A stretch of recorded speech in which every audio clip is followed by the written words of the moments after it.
Hello hi അസ്സലാമു അലൈക്കും welcome back. അപ്പോൾ ഇന്ന് ഞാൻ നോമ്പ് ലാസ്റ്റ് ആയതുകൊണ്ട് തന്നെ അതിൻ്റെ കുറച്ച് റെസിപ്പീസും വീഡിയോസൊക്കെ എടുക്കാമെന്ന് വിചാരിച്ചു. അപ്പോൾ ഞാൻ ഫസ്റ്റിൽ തന്നെ നമ്മുടെ അരിപ്പത്തിലാട്ടോ ഉണ്ടാക്കുന്നത്. ഞാൻ മുന്നേ ഇതിൻ്റെ വീഡിയോ ചെയ്തിട്ടുണ്ടായിരുന്നു. അപ്പോൾ പച്ചരി കുറച്ച് നേരം വെള്ളത്തിൽ കുതിർത്തിയിട്ടാണ്, ചൂടുവെള്ളത്തിൽ, എന്നിട്ട് അത് നന്നായിട്ട് അരച്ചിട്ട് ഇതിലേക്ക് ആവശ്യത്തിന് ഉപ്പും പിന്നെ നമ്മൾ പൊടിച്ച് വെക്കുന്ന അരി ഉണ്ടല്ലോ അതും കൂടി ഇതിലേക്ക് ചേർത്ത് കൊടുക്കണം. പത്തിരിയൊക്കെ ഉണ്ടാക്കുന്ന അരി, എന്നിട്ട് അതും കൂടി ചേർത്തിട്ട് നന്നായിട്ടൊന്ന് കുഴച്ചെടുക്കുക. അങ്ങനെ ആകുമ്പോൾ നമുക്ക് നല്ല പത്തിരി കിട്ടും കേട്ടോ. അത് വേണ്ടിയിട്ടാണ് ഇങ്ങനെ ചെയ്യുന്നത്. അപ്പോൾ ഇത് നന്നായിട്ട് കുഴച്ചെടുത്തിട്ടുണ്ട്. ഇനി ഇത് നമുക്ക് പരത്തിയെടുക്കണം. അപ്പോൾ ഇത് പരത്തുന്ന സമയത്ത് കുറച്ച് എണ്ണ പാനിലേക്ക് ആക്കിയിട്ട് അങ്ങ് പരത്തി കൊടുത്താൽ മതി. പിന്നെ ഇത് കുറച്ച് പ്രാക്ടീസ് ഉള്ളവർക്ക്, സ്ഥിരമായിട്ട് ചൂടുന്നവർക്ക് വേഗം ആവും കേട്ടോ. വളരെ ഈസി ഉള്ളൊരു പരിപാടിയാണ്. അപ്പോൾ ചിലർക്ക് കാണുമ്പോൾ ഇതൊരു പണി പോലെ തോന്നും, പക്ഷേ ഭയങ്കര ഈസിയാണ്. നമുക്കൊക്കെ ഇടയ്ക്കിടയ്ക്ക് ഉണ്ടാക്കുന്നതുകൊണ്ട് തന്നെ നല്ല ഈസിയാണ്. ഇപ്പോൾ കൈവച്ചിട്ട് ഇങ്ങനെ ഒന്ന് ചെയ്ത് കൊടുക്കുക. അപ്പോൾ ഇതിലും ചെറുതായിട്ടും ചെയ്യുക, പിന്നെ വലുതായിട്ടൊക്കെ ചെയ്യുക കേട്ടോ. അപ്പോൾ ഇത് ഒരു മീഡിയം സൈസിലങ്ങ് ചെയ്ത് കൊടുക്കുന്നുണ്ട്. പിന്നെ വീഡിയോ എടുക്കുകയും ഇത് പരത്തുകയും ചെയ്യുന്നതുകൊണ്ട് രണ്ടിടത്ത് കണ്ണെത്തണ്ടേ. അപ്പോൾ അതുകൊണ്ടാണ് കേട്ടോ അങ്ങോട്ടും ഇങ്ങോട്ടൊക്കെ ആയിപ്പോകുന്നത്. ചെറിയൊരു വ്യത്യാസമൊക്കെ വരും സൈസിലൊക്കെ, അല്ലെങ്കിൽ നമുക്ക് കറക്റ്റ് ആയിക്കോളും എപ്പോഴും ആക്കുന്നതുകൊണ്ട് തന്നെ. ഇനി ഇത് നമുക്ക് മൂടി വെച്ചിട്ട് വേവിച്ചെടുക്കാം കേട്ടോ. അപ്പോൾ മൂടി വെച്ചിട്ട് ചെറുതായിട്ടൊന്ന് വെന്ത് വരുന്ന സമയത്ത് തിരിച്ചും മറിച്ചു വിട്ട് കൊടുക്കുക. 1-2 പ്രാവശ്യം തിരിച്ചും മറിച്ചു വിട്ട് കൊടുത്തു കഴിഞ്ഞാൽ തന്നെ നമുക്കിത് ആയി കിട്ടും. ഒരു 3 പ്രാവശ്യം ഇട്ടാൽ മതി കേട്ടോ. അപ്പോൾ ഇത് ആവുന്ന സമയത്ത് നമുക്ക് ഒരു ഈസി മീൻ കറി വെക്കാം കേട്ടോ. അപ്പോൾ ഞാൻ ഈ അരച്ച ഈ ഒരു മിക്സിയുടെ ജാറിൽ തന്നെയാണ് തേങ്ങ ഇട്ട് കൊടുക്കുന്ന. ഒരു കപ്പ് തേങ്ങ ഇട്ട് കൊടുത്തിട്ടുണ്ട്. ഇതിലേക്ക് ഒരു ടേബിൾ സ്പൂണ് ചുവന്ന മുളക് പൊടി ഇട്ട് കൊടുത്തിട്ടുണ്ട്. പിന്നെ മഞ്ഞൾപ്പൊടിയും കൂടി ഇട്ട്, പിന്നെ വേണമെന്നുണ്ടെങ്കിൽ കുറച്ച് പെരിഞ്ജീരകം, വലിയ ജീരകം ഉണ്ടല്ലോ, അതും കൂടി ഇട്ട് കൊടുക്കണം. തക്കാളി ഇട്ട് കഴിഞ്ഞാൽ നല്ലൊരു കളർ കിട്ടും. അപ്പോൾ ഒരു തക്കാളി മുറിച്ചിട്ടിട്ട് ഇട്ട് കൊടുക്കുന്നുണ്ട്. പിന്നെ ആവശ്യത്തിന് വെള്ളം കൂടി ചേർത്തിട്ട് നന്നായിട്ട് അരച്ചിട്ട് ഒരു നല്ല ചട്ടിയിലേക്ക് ഒഴിച്ചു കൊടുക്കണം. അപ്പോൾ ഇത് ചട്ടിയിൽ വെച്ചാലാണ് നല്ല സൂപ്പറായിട്ട് ടേസ്റ്റായിട്ട് വരിക. അപ്പോൾ ഇത് ഈസി മീൻ കറിയാണ്. അപ്പോൾ നമുക്ക് ലേറ്റ് ആയാലൊക്കെ പെട്ടെന്ന് ഉണ്ടാക്കാൻ വേണ്ടിയിട്ട്. അപ്പോൾ ഇന്ന് ഞാൻ കുറച്ച് ലേറ്റായിട്ടാണ് ഫുഡിൻ്റെ പരിപാടിയൊക്കെ തുടങ്ങിയത്. അപ്പോൾ ഞാൻ ഇത് നന്നായിട്ട് ഒന്ന് ഇതിലേക്ക് ഒഴിച്ചു കൊടുക്കുന്നുണ്ട്. ഇനി ഇതിലേക്ക് വേണമെന്നുണ്ടെങ്കിൽ ഒരു തക്കാളി ഇട്ട് കൊടുക്കുക. എങ്കിൽ നമ്മൾ കറി എടുക്കുന്ന സമയത്ത് കറിയിൽ എന്തെങ്കിലുമൊക്കെ ഉണ്ടാവും, അല്ലെങ്കിൽ വെറും തേങ്ങ അരച്ചത് മാത്രമല്ല ഉണ്ടാവും. അപ്പോൾ അതുകൊണ്ട് കുറച്ച് തക്കാളി ചേർത്ത് കൊടുക്കുന്നുണ്ട്. പിന്നെ പച്ചമുളകും കുറച്ച് കറിവേപ്പില ഇട്ട് കൊടുത്തിട്ടുണ്ട്. ആവശ്യത്തിന് ഉപ്പും കൂടി ചേർത്തിട്ട് ഇത് നമുക്ക് തിളപ്പിക്കാൻ വെക്കാം.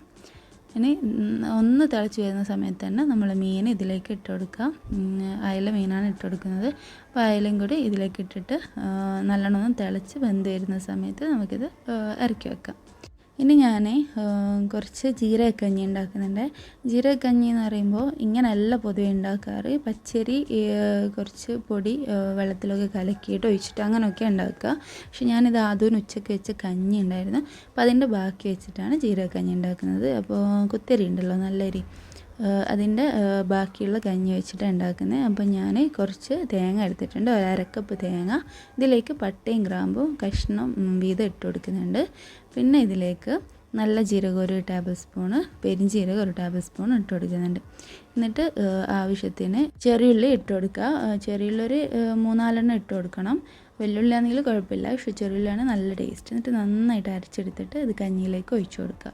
ഈ കഞ്ഞി എന്ന് പറയുന്നത് കുറച്ച് ലൂസായിട്ട് ഉണ്ടാവുക. അപ്പോൾ ഇത് നല്ല സുഖം ഉണ്ടാവും. നോമ്പ് തുറന്നൊക്കെ കഴിഞ്ഞാൽ കുടിക്കുകയാണെങ്കിൽ വയറ്റിന് നല്ല സുഖം ഉണ്ടാവും, കാരണം ജീരകമൊക്കെ ഉള്ളതല്ലേ. അപ്പോൾ അത് അവിടെ ആയിട്ടുണ്ട്. അതൊന്ന് തിളപ്പിച്ചാൽ മതി കേട്ടോ. പിന്നെ ഞാൻ ഉണ്ടാക്കുന്നത് കിച്ചടി പരിപ്പാണ്. അപ്പോൾ ഇതിന് നമ്മൾ കിച്ചടി പരിപ്പ് എന്ന് പറയാം. അതിന് വേണ്ടിയിട്ട് 1/2 കപ്പ് കൈമരിയും പിന്നെ ഒരു 1/2 കപ്പ് നമ്മുടെ പരിപ്പില്ലേ, പായസത്തിനൊക്കെ എടുക്കുന്ന പരിപ്പ്, അതും കൂടി ഇട്ട് കൊടുത്തിട്ടുണ്ട്. എന്നിട്ട് നന്നായിട്ട് കഴുകിയതിന് ശേഷം ഇതിലേക്ക് ഒരു ചെറിയ പീസ് പട്ടയും 2 ഗ്രാമ്പും 2-3 ഏലക്കയും കൂടി ഇട്ട് കൊടുക്കുന്നുണ്ട്. ഇനി ഇതിലേക്ക് ആവശ്യത്തിന് ഉപ്പും കൂടി ചേർത്തിട്ട് ഒരു മുങ്ങുന്ന വെള്ളം, അതായത് ഇതിനേക്കാളും കുറച്ച് മേലോട്ട് വെള്ളം വെച്ച് കൊടുക്കുക.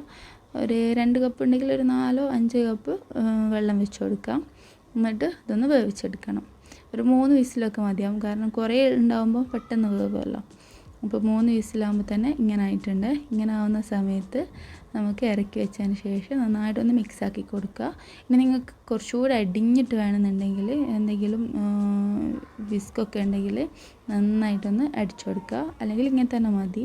ഇനി ഇതിലേക്ക് ഞാൻ വേറൊരു പാത്രത്തിലേക്ക് മാറ്റിയിട്ടുണ്ട്. ഇതിലേക്ക് 1 കപ്പ് മുതൽ ഒരു 1.5 കപ്പ് വരെയൊക്കെ നല്ല കട്ടിയുള്ള തേങ്ങാപ്പാൽ ഒഴിച്ചു കൊടുക്കണം. എന്നിട്ട് നന്നായിട്ട് മിക്സ് ആക്കിയിട്ട് വേണമെന്നുണ്ടെങ്കിൽ ഒന്ന് തിളപ്പിച്ചിട്ട് എടുക്കുക, അല്ലെങ്കിൽ തിളപ്പിക്കേണ്ട ആവശ്യമില്ല. ആ ചൂടോടെ ഒഴിക്കുകയാണെങ്കിൽ ഇങ്ങനെ തന്നെ മതി. അപ്പോൾ ഇതാ ഇങ്ങനെ ആയിട്ടുണ്ട്. ഇതാണ് നമ്മുടെ കിച്ചടി പരിപ്പ്. ഇത് നമ്മുടെ നോമ്പിൻ്റെ സ്പെഷ്യൽ ഒരു സാധനമാണ്. ഇതിലേക്ക് നമുക്ക് കുറച്ച് ഗീ പൊട്ടിച്ചൊഴിക്കുക. കുറച്ച് ഗീ വേണമെങ്കിൽ ഗീ, അല്ലെങ്കിൽ വെളിച്ചെണ്ണ ആയാലും കുഴപ്പമില്ല. ഇതൊന്ന് പൊട്ടിച്ചൊഴിക്കണം. ഇതിലേക്ക് ഞാൻ ചെറിയുള്ളി അരിഞ്ഞതാണ് ചേർത്ത് കൊടുക്കുന്നത്. അണ്ടിപ്പരിപ്പും മുന്തിരിയൊക്കെ ഇട്ട് കൊടുക്കാം, അങ്ങനത്തെ ചെയ്താലും മതി.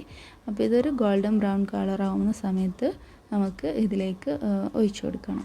പിന്നെ ഇങ്ങനെ ചെയ്താൽ മതി. നമ്മൾ എടുക്കുന്ന സമയത്ത് ഒരു പ്ലേറ്റിലേക്ക് മാറ്റിയിട്ട് അതിൻ്റെ മേലയിലേക്ക് ഈ വെളിച്ചെണ്ണ, ഈ ഗീ ഒഴിച്ചു കൊടുത്താൽ മതി കേട്ടോ.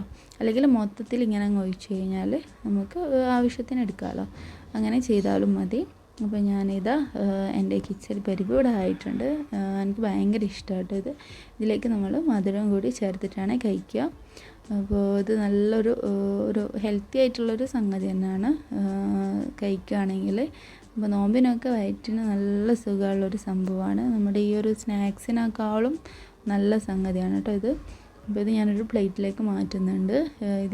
ഇതിൻ്റെ മേലിൽ ഞാൻ നേരത്തെ പറഞ്ഞതുപോലെ ഇതിങ്ങനെ ഒഴിച്ചതിന് ശേഷം ഒരു പാത്രത്തിലേക്ക് ഒഴിച്ചതിന് ശേഷം അതിൻ്റെ മേലിൽ കുറച്ച് ഗീ ഒഴിക്കുകയാണെങ്കിൽ കുറച്ചുകൂടെ ഒരു ഭംഗിയും ടേസ്റ്റും ഉണ്ടാവും. മറ്റേതാകുമ്പോൾ മൊത്തത്തിൽ നമുക്ക് കുറേ ആളൊക്കെ ഉണ്ടാകുമ്പോൾ മൊത്തത്തിൽ അങ്ങ് ഒഴിച്ചിട്ട് കൊടുക്കുകയാണെങ്കിൽ വേഗം പണി കഴിയും. അപ്പോൾ ഞാനിതിലേക്ക് ആവശ്യത്തിന് മധുരം കൂടി ചേർത്തിട്ട് കഴിക്കാൻ പോകണം കേട്ടോ. അപ്പോൾ ഇന്ന് ഞാൻ കുറച്ച് സ്നാക്സും ആക്കിയിട്ടുണ്ട്, പക്ഷെ അതിൻ്റെ വീഡിയോ എടുക്കാനുള്ളൊരു ടൈം കിട്ടിയില്ല. നമ്മൾ ഈ ക്യാമറയും കൊണ്ട് ഇങ്ങനെ നടക്കണ്ടേ കിച്ചണിന്. അപ്പോൾ അതുകൊണ്ട് തന്നെ ഞാൻ ഇതൊക്കെ ചെയ്തിട്ടുണ്ട്. ഇതാണ് നമ്മൾ മെയിനായിട്ടുള്ള കുറച്ച് കാര്യങ്ങളാണ് ഇന്ന് കാണിച്ചത്. ലാസ്റ്റ് നോമ്പായതുകൊണ്ട് തന്നെ കിച്ചടി പരിപ്പും പിന്നെ നമ്മുടെ ജീരകക്കഞ്ഞിയൊക്കെ മെയിനായിട്ടുള്ള സാധനമാണ് കേട്ടോ. അപ്പോൾ വീഡിയോ ഇഷ്ടമായെങ്കിൽ ഒന്ന് പോയി ലൈക്ക് ചെയ്യാനും കമൻറ്റ് ചെയ്യാനൊന്നും മറക്കരുത്. അപ്പോൾ പുതിയ വീഡിയോ ആയിട്ട് വീണ്ടും കാണാം കേട്ടോ.